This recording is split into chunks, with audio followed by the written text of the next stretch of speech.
கடந்த ஆண்டு நாட்டையே உலுக்கிய அகமதாபாத் விமான விபத்து தொழில்நுட்ப கோளாறால் ஏற்படவில்லை என்றும் மாறாக விமானியின் திட்டமிட்ட செயல் என்ற அதிர வைக்கும் தகவல் வெளியாகியுள்ளது.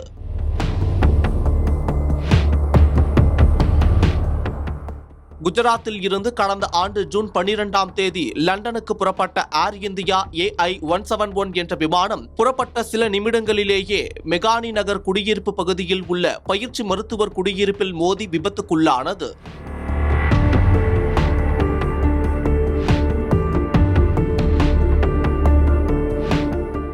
இந்த விபத்தில் ஒருவரை தவிர 241 பேர் பரிதாபமாக உயிரிழந்தனர். அகமதாபாத் விமான விபத்து உலகம் முழுவதும் அதிர்வலைகளை ஏற்படுத்திய நிலையில் மத்திய புலனாய்வு பணியகம் விசாரணை நடத்தி முதற்கட்ட அறிக்கையை வெளியிட்டது. அதில் 2 என்ஜின்களுக்கான எரிபொருள் கட் ஆஃப் சுவிட்சுகள் 1 வினாடி இடைவெளியில் உயரத்தில் ஒன்றன் பின் ஒன்றாக கட் ஆஃப் நிலைக்கு நகர்த்தப்பட்டுள்ளது என தெரிவிக்கப்பட்டிருந்தது.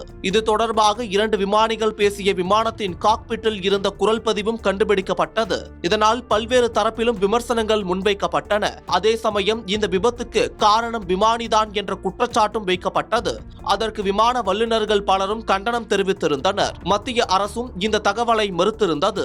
மேலும் தனது மகனின் பெயருக்கு களங்கம் விளைவிப்பதாக விமானி சபர்லாவின் தந்தை உச்சநீதிமன்றத்தை நாடினார். இந்த நிலையில் அகமதாபாத் விமான விபத்து ஒரு தொழில்நுட்ப கோளாறு அல்ல, மாறாக விமானியின் திட்டமிட்ட செயல் என இத்தாலி நாளிதழான கொரியர் டெல்லா சேரா வெளியிட்டுள்ள செய்தி கட்டுரை பரபரப்பை ஏற்படுத்தியுள்ளது. அந்த செய்தியில் அதன் ஆதாரங்களை மேற்கோள் காட்டி விமானி இயந்திர எரிபொருள் கட்டுப்பாட்டு சுவிட்சுகளை அணைத்ததால் விமானம் சக்தியை இழந்து தரையில் விழுந்ததாக புலனாய்வாளர்கள் நம்புவதாக அது தெரிவித்துள்ளது. அமெரிக்காவின் வாஷிங்டனில் ஆய்வு செய்யப்பட்ட விமானத்தின் காக்பிட் குரல் பதிவு தரவுகள் மூலம் விமானத்தின் தலைமை விமானி கேப்டன் சுமித் சபர்வாலே என்ஜின்களை அணைத்ததாக தெரிய வருவதாக அந்த அறிக்கை கூறுகிறது. அவர் மன அழுத்தத்தில் இருந்தது விபத்து நடந்து 1 மாதத்திற்கு பின் தெரிய வந்ததாக அதில் குறிப்பிடப்பட்டுள்ளது. ஆனால் சிவில் விமான போக்குவரத்து இயக்குநரகம் இன்னும் அதன் இறுதி அறிக்கையை வெளியிடவில்லை. அது வரும்போதுதான் விபத்துக்கான உண்மை காரணம் தெரிய வரும்.